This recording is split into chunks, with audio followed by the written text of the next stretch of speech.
See if it works. Yeah, it says we're live. We'll see what happens. All right. Yeah, we're on. We're on. Great. Well, should we give it a minute or just get started with a little chat, go over what I'm picking today, what you're picking today, or what do you think? Let's give it a minute. Sure.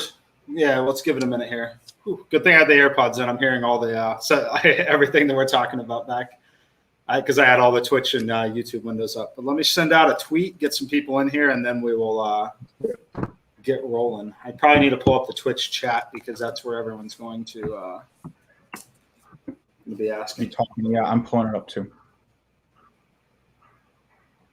Because I had all the Twitch. Oh, shit. All right.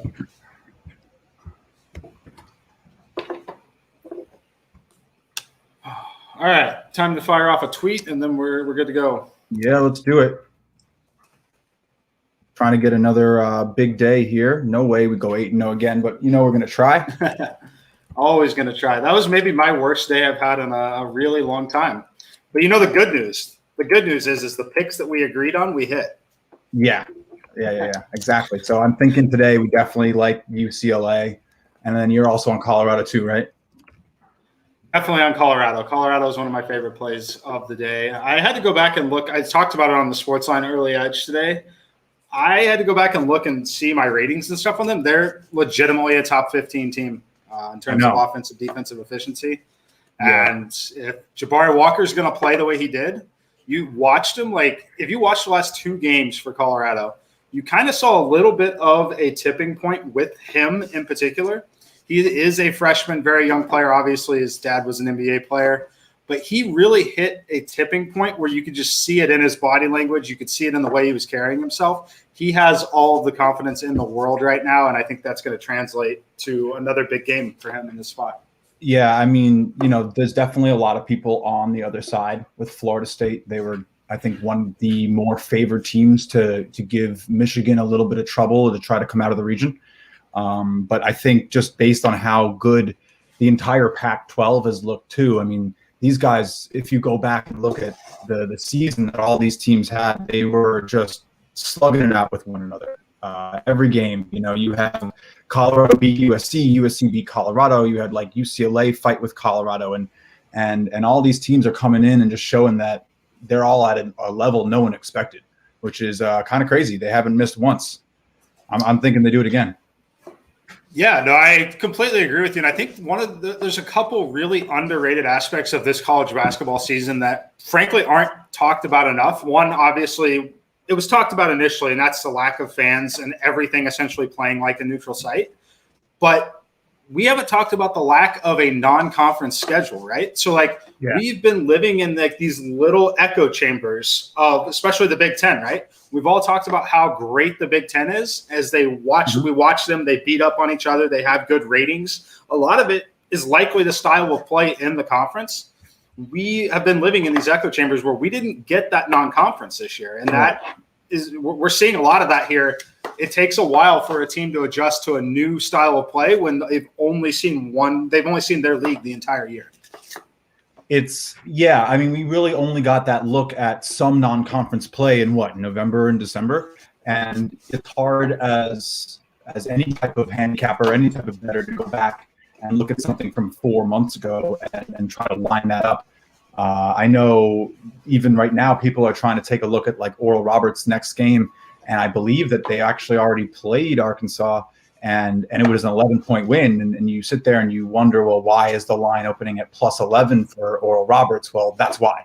And so that's a game that I'm already looking at for tomorrow, but we just don't have really much to compare it to. I mean, I found some good tools. I'm a big analytics guy. I mean, that's how you and I sort of got this whole thing going. But I've been loving some of the tools out of Bart Torvik. He has this whole comparison where you can just put in the teams from this year, and it compares their records and their wins to older teams, like other teams that made similar runs in the tournament in past years based on similar performances. So I've been using that a lot to make my bracket. I think I'm sitting somewhere around 95% on the bracket right now, which is great. Obviously destroyed it yesterday. Shout out to any of you guys who tailed me. It was a fun day. Shout out to any of the new Twitter followers. We got a lot of stuff working up here. We're definitely getting ready to, make a good run into baseball soon, and hopefully we keep killing it with college basketball. So do you want to maybe talk about the picks we have today quick, or? Yeah. Let's run down a little bet the board style. We'll just start with the early game. That's going to be one that I think that we disagree on today's slate. I think we disagree on maybe 3 of the 8, maybe more. Oregon and Iowa. I got this game very early, as you know, on the Discord server. We got this at -4 when it first came out. I do like it a lot at that price. At the current number, -5.5, that's rapidly approaching where I personally have it in the simulations. If it got to 6.5 and we're playing bet the board, I would have to take the other side at Oregon at that number. So I want to hear your thoughts on the game, but I also want to get your thoughts on the long layoff. So you look at the Oregon Ducks. They did not play this VCU game. They've been in this bubble after playing their conference tournament, right, in which they lost to Oregon State. Right. Now, that loss to Oregon State doesn't look so bad now compared, considering how well Oregon State has played recently. But this team last played 10 days ago. It's been a full week and a half. They have not played a game in 10 days. They mentally prepared for a game, didn't get to play that game. How does that impact them? Is that something you're considering at all in this spot? I think it being such a penultimate game for any team, or not even penultimate, this is it, right? There's seasons on the line. I think that we've seen a lot of COVID layoff teams come back and look kind of sluggish. My mind immediately goes to how SMU just got totally walloped by Cincinnati in their conference tournament play after a huge break. But I think that Oregon might actually be able to weather this storm. They've just looked pretty solid this year. And again, I think that really what this pick is for me is coming out of something where I feel like fading Iowa isn't the craziest idea. I know Iowa's been one of the heavy favorites since day one. Everyone loves Luka Garza. They're actually surprisingly only 15-13 against the spread this year. They didn't, come out and do what everyone thought. They weren't blowing out teams. They had trouble away from home. They had letdowns at home. So they've been actually a little inconsistent. And the stats that I saw have Oregon with a better record quality on the year and actually played a harder strength of schedule coming out of that Pac-12. So do I think that necessarily they're going to come out and look sharp and polished? No, they're probably going to have a little bit of rust, maybe a little bit of nerves, not having the momentum from actually getting a VCU win. But I think they settle in by the end of the first half. I think that if you really wanted to take an Iowa first half bet, that's probably a good idea. I'm pretty strict. I don't really veer off of full game against the spread picks, but I think by time that they're warmed up and really fighting for this, they're going to give Iowa a run for their money. There's little doubt in my mind that this is just going to be some game where Oregon shows up and mails it in and doesn't give it their best. They might not win, but I think they're going to have a good shot to keep it within 5. Okay, yeah, no, I definitely could see that. Like I said, it's for me personally, it's a situation where when I got the number at 4, pretty big sim edge at that point. But at this point in the season, 2.5 points is essentially a massive sim edge, right? So yeah, if my sim has it at -6.4. Again, if it got to 6.5, I'd be betting the other side for sure. Right. I think I've been playing. So, I followed your model pretty closely all year. And I always found that once you got into that 2.5 to 3 point range, you were probably flirting with a better win percentage just in general. I found something closer to around 56% once you got above 2.5. So that's usually the edge I look for. So when you come in with, 4 on a 6.5 predicted line, I'm definitely with you on that. I think -4 would be a much tougher play for me to take Oregon, but 5.5, and if you can get 6 or 6.5 in the next 40 minutes, I mean, I can't imagine not taking that today. No, definitely agree with you on that one. All right, let's move to the next game. Next game on the board is going to be Oklahoma-Gonzaga. This one's obviously always difficult to handicap this Gonzaga team. A lot of it also is due to the strength of schedule that they play. Where are you leaning in this one, Oklahoma versus Gonzaga? I'm glad Oklahoma won. That was one of my bright spots the other day. I was still very much on them, even though they did not have Harmon available. Where are you at on this one? I was on Mizzou. So I actually lost that pick on, what was that, Saturday. It's been a weekend, man. But I'm actually taking Oklahoma in the points. The big thing that keeps coming back to me is I actually watched a good amount of the games out of this conference this year. I couldn't get a grip on it. Like, this was arguably one of the least played conferences for me all year. And because of that, I was trying to figure it out. I couldn't stop. But besides trying to figure out the Western teams, they're just difficult. So the biggest thing that I saw from Gonzaga is that sometimes they just play offense. They're just so good at scoring that they know they're going to beat you if they run their offense and get their shots up. And they're not the team that's going to sit there and say, like, hey, we have to, like, shut out another team in order to win. They know that they don't, and they have proven a couple times that they won't. I mean, if you know much about that conference, Portland isn't exactly the best team, and they dropped 53 on Gonzaga in a half. So a team like Oklahoma, who clearly has more offensive prowess than what the competition they saw out there in the WCC, I'm taking the points. I mean, I think it could easily be a backdoor cover situation. That's likely the way it's going to come down. It's going to be something like Gonzaga running around 20-point cushion for most of the game. And then, when it's in the last 5 to 10 minutes and they know that they're not really at much risk to go home, like, does it change? Do they start to, give guys a little bit of rest? There's just so much that could happen here. It's hard for me to take such a big spread this late in the tournament. So I'm taking the points. Yeah, I feel you on that one. I also took the points with Oklahoma here. It's not one I feel great about, to be completely transparent. I took the points with Norfolk State at 33.5. Gonzaga continues to cover. Gonzaga, as we mentioned, there's two things that are difficult for me going forward in these situations. Again, it's the strength of schedule that they play in the non-conference or in their own conference, frankly. And then some of the ratings that you get on them are very inflated just due to the fact that they have such a large scoring differential. So you can be very careful. You have to be very careful with a lot of that stuff. But I do agree. Oklahoma with the points, certainly not a strong play. The only reason I'm talking about it is because I'm betting the board. I'm betting every single game in the tournament, but 0% chance I would be playing this game if it was a regular season game. 0%. 100% agree with you. I couldn't have said it better. I mean, this is sort of me. We're enjoying March. We're having a good time. I'm riding the heater. But if you were going to give me this game in the regular season, I don't think I should. So we do agree on UCLA. I know you just got off of the early edge talking a little bit about this team.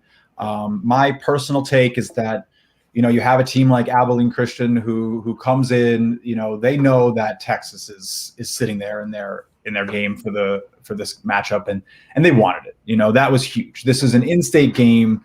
They knocked off the biggest target, and this is just a clear letdown spot against the team that, the scoring has just looked so good. Those two guards for UCLA are just making things look easy. So 5 doesn't seem like it's enough. Abilene could quit midway through the second half, and you can get this to 15 without it shocking me at all.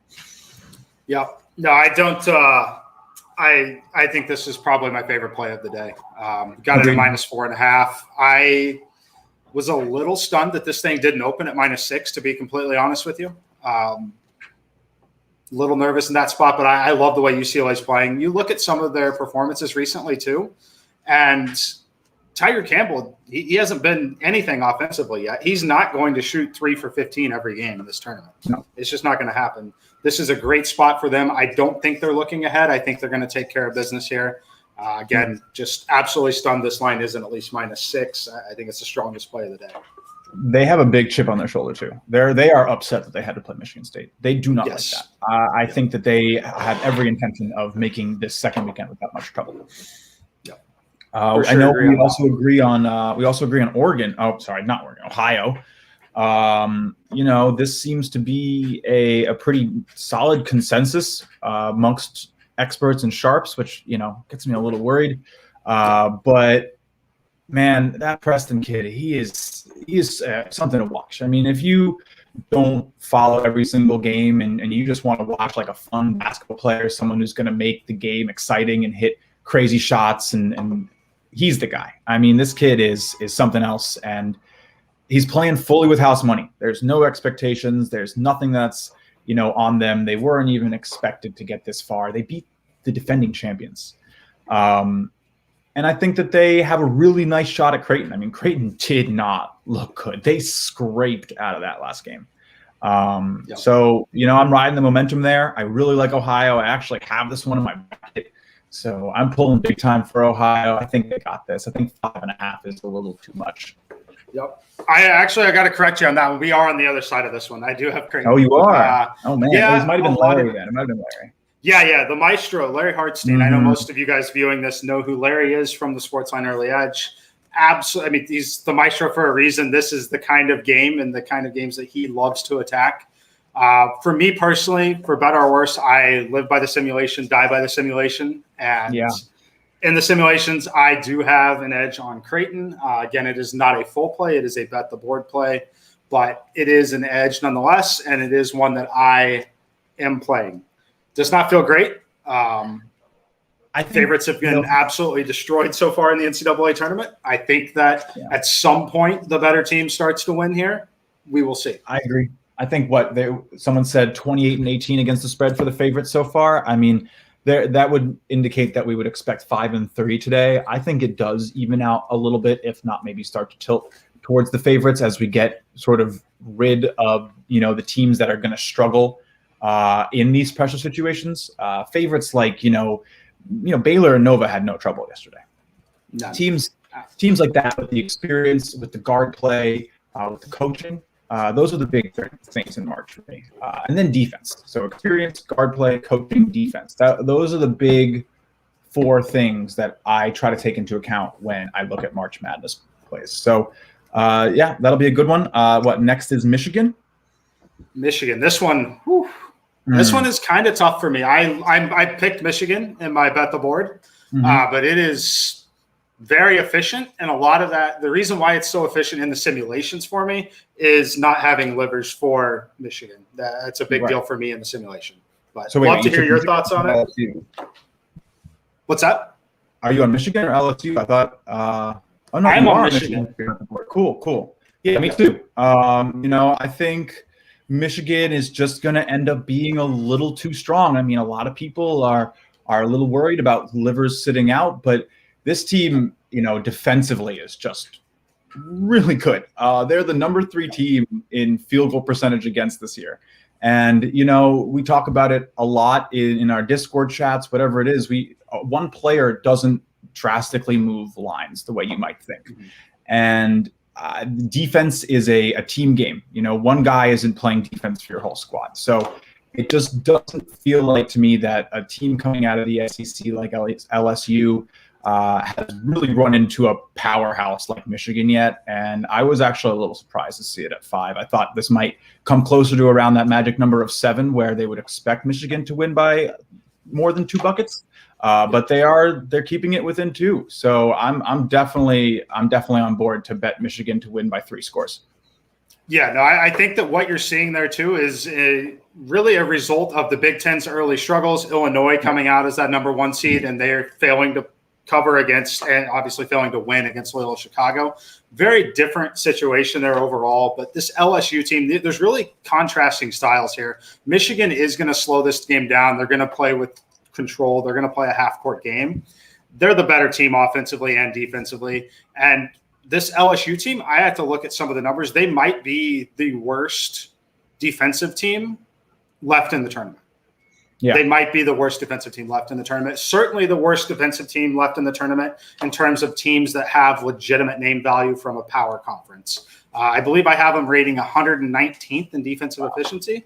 They are not good. A lot of it comes from the pace of play that they also try to play with. Recipe for disaster. Alabama does it well in their conference. They play with pace, but they're also very good defensively. LSU is not. Give me Michigan here. I totally agree. I mean, I've been on LSU for a bunch of their past picks. I do believe that they're on a little bit of a streak against the spread. But, those things got to end sometimes. And Michigan is the type of team that's just going to, destroy your spirits, lock you down on one end, and just keep getting buckets on the other end. They got some nice players. Definitely. So, all right. Next, we talk Colorado, Florida State. Yeah. Again, I really love how this team is playing again. They're shooting it so well. And, I mean, if Oral Roberts has taught us anything, it's that shooting translates. If you can get your shots up and find open looks, it really doesn't make a difference who your opponent is. I mean, it's still the same basketball hoop. So if they're hitting again and shooting like that again, FSU is going to have their hands full. Yeah, definitely. I'll touch on it again just because we have a lot more viewers in here now than we did when we first started on it. But I do love Colorado here. I had to go back and look. I saw my simulation results, right? Had them as minus 1.7 favorite.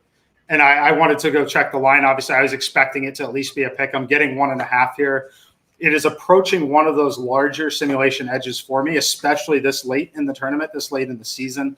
I like it a lot. So I went back to make sure I didn't have anything wrong, and I did not, right? So this team is top 15 in the country in both offensive and defensive efficiency. Now they have Jabari Walker playing very well off the bench. But what I wanted to touch on there is if you watched him over the last few games, he hit a massive tipping point. He is playing with all of the confidence in the world as a freshman right now. His teammates really rallied around him. Love the way McKinley Wright is playing. I think this is a great spot for Colorado. I think the Pac-12 continues to roll today. I couldn't agree more. It's going to be hard to see these teams go home. I'd be shocked if more than one of them lost. I mean, they just looked so great. And again, Colorado getting a point or two, depending on where you're at right now, it seems like a no-brainer. I mean, maybe we'll come back and we'll be like, well, when we have a no-brainer, but can't really doubt yourself. You got to just sort of trust what the numbers are showing you and go after it. The moment you start double checking your bets and thinking, oh, maybe I don't have this right, you're going to get mad at yourself with it, whichever way the result goes. For sure. But all right. Maryland, Alabama next. I think we definitely agree on this one. We kind of actually indirectly just talked about it a little bit, but you're definitely on Alabama minus 5.5 here, right? This is the number 2 effective defense in the country. Again, I think that they're just a really underseeded team. This is probably my number 2 pick out of that side of the bracket to make the Final Four. I think they've looked great. They've been tested. They've had a decent run. They've had some ups and downs. Anyone who paid attention to Alabama's season was making really nice money in January and February, and then had some trouble in the middle of February into March. But they've sort of found out what makes them a good team. And it really just comes down to how they play their defense and the size that they have inside and just the trouble that they give on their contests. No, I obviously very much on board with that. Anybody that watched the Sports Line Early Edge today knows that this is one of my favorite plays of the day. Love Alabama here. Again, if you listen to me, it might be confusing if you've listened to what I've said over the last, few weeks of watching video on stream. Normally in this spot, I'm looking for the team that's going to control the tempo and play with a little slower pace that can really grind out those half-court games. This is a little different spot. This is the biggest contrast we've seen in the entire tournament. So Maryland is 335th in terms of pace of play. Alabama is going to rate inside the top 20, potentially even inside the top 10, depending on which sample size you're looking at. They're going to play with incredible pace. The difference is they are very good defensively, probably the best defensive team in the tournament. Gonzaga is going to rate that way in some, but again, it's very, very deceiving because of their point differentials, depending on what kind of ratings you're using. Alabama is the best defensive team here. I like them a lot. I think that they can get out and run on them at times. I think this game could be and should be a double-digit win for Alabama.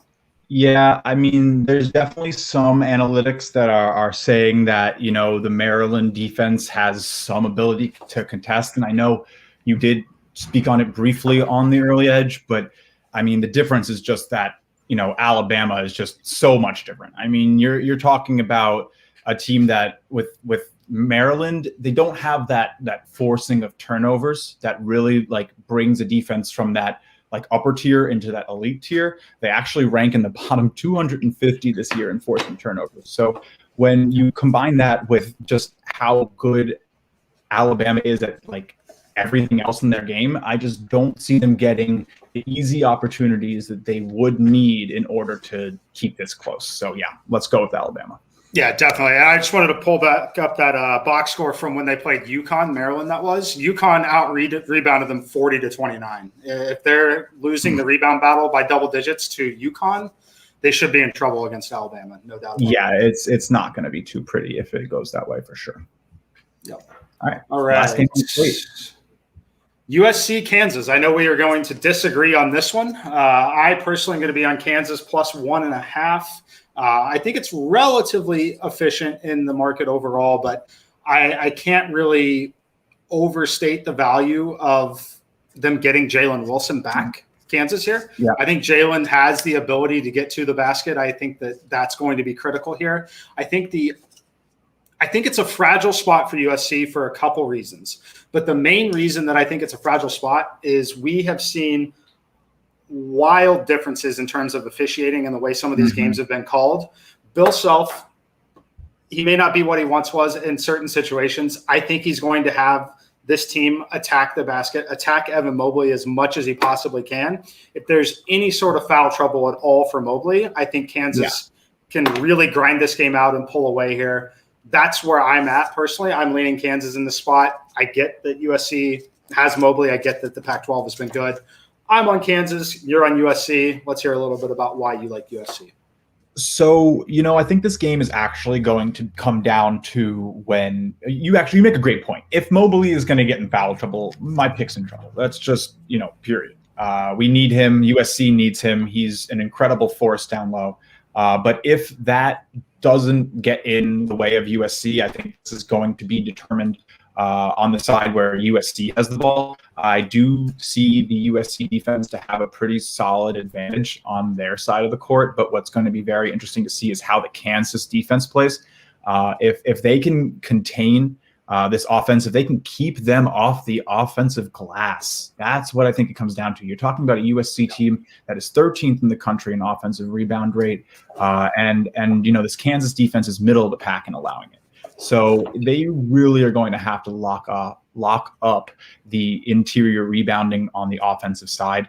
If they can do that and maybe also foul instead of allowing for easy layups, you're talking about a USC team that shoots 64.5% from the line. You got to make sure that these guys aren't getting easy layups inside, and you have to make sure that they're, not getting offensive rebounds. If that happens, Kansas has a great shot. I just personally think that it's going to be a little tough. You have actually a very sharp coach when it comes to foul participation. For USC, they actually only have 10.1% to foul participation, according to Ken Pom, which if you don't have Ken Pom and you bet college basketball regularly, you're just missing out. Pay the $20. But I think they'll be smart if they run into foul trouble. They have decent depth. They're not too experienced, but again, I just think it's going to come down to that offensive glass and interior presence for USC's offense, and we'll see how the Kansas defense does. Yeah, I definitely could see it going either way. To give some full disclosure on it, I know a lot of you guys, if you follow on Twitter, on Discord, you can see the Number Edge site where I share all of my simulations. My simulation number on this game is USC minus 0.6. On Kansas plus 1.5, taking that little bit of the edge there, but it is very, very close. I do expect this to be a one-possession game at the end. Yeah, it's almost like a coin flip. It's just gonna be a close one. It's gonna be great. That's the game of the night for me. That and Colorado are ones I'm really excited to see. But do we maybe want to run through just really quickly what we had for anyone who maybe wasn't here at the start, and maybe take some questions if anyone has any? Yeah, drop some questions. If anyone's still, obviously people are still watching. I know I missed some questions at the beginning. I can tilt everyone's face off with the Top Shot question. So I got a Top Shot question at the start of the stream because they saw the last time I streamed, I ripped like 40 Top Shot packs open on stream. And they're like, how the heck did you get 40 Top Shot packs? Well, let you in on a little secret. We were here right before the big Top Shot boom. And those were the days when we could have bought hundreds of Top Shot packs right when we wanted to. We did that stream initially, and then 48 hours later, 25,000 packs were selling out in a minute and a half. So streamed a little early. Jonathan Bales pumped it up really, really hard at the time as well. And Top Shot exploded overnight, essentially. And the biggest mistake we ever made was streaming and not buying 200 packs at that time. Right. But, I remember, I think that night I got like 60 packs. So, it's been an interesting ride. I mean, we've both been so active with Top Shot in our Discord or in your Discord, but it's been a good ride. I mean, the coolest thing about Top Shot, I think, is that it's just bringing people from this whole like digital world and the DFS world and the crypto world, and it's sort of creating a nice little community. But yeah, I remember that night. We haven't fired up a stream since then. So last time you were live, some good stuff happened. I think we maybe get a repeat. Yes, definitely going to get a repeat there. All right, we got a couple little questions in here. What's the safest pick in your opinion, or the best bet for today? Probably going to be one that we agree on. So it's going to either come down to UCLA, Alabama, Colorado, I think are probably the three strongest. Yeah, you have a favorite out of those three? Yeah, yesterday, Mike and I both agreed on Nova and on the other favorite who covered. Help. Baylor. Oh, goodness. Okay, it's been a long couple days, but anyway, I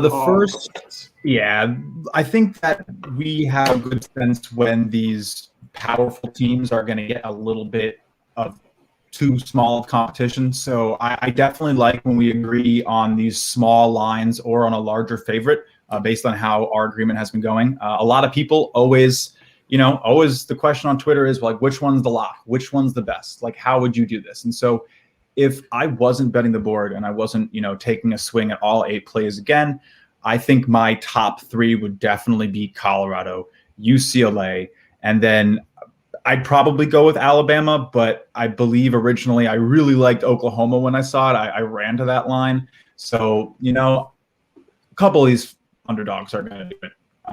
It's naive to think we're going to get all 8 favorites, but it's going to be a great day. I can't wait. Well, we got 15 minutes. Yep, 15 minutes left. I think that's going to wrap it up. What's Justin picks? Yeah. So make sure you're following Justin on Twitter. It's all right here on the screen. Most of you already know that's kind of how you found the stream. But make sure you follow him on Twitter. We'll see you guys over there on Twitter, on Discord. Let us know if you like the stream. We might do this again sometime soon, potentially for the Sweet 16 round. I think maybe you're up for that. I don't know. I haven't asked you. Yeah, I'm here. I'm down for it. Let's have a good day. Let's get some wins. Let's make some money, and let's enjoy the games. All right, guys. I'll see you on Twitter in 75 minutes with the first tweet. Iowa up 17.5. What could go wrong? What could go wrong? All right, guys. We'll see you on Twitter.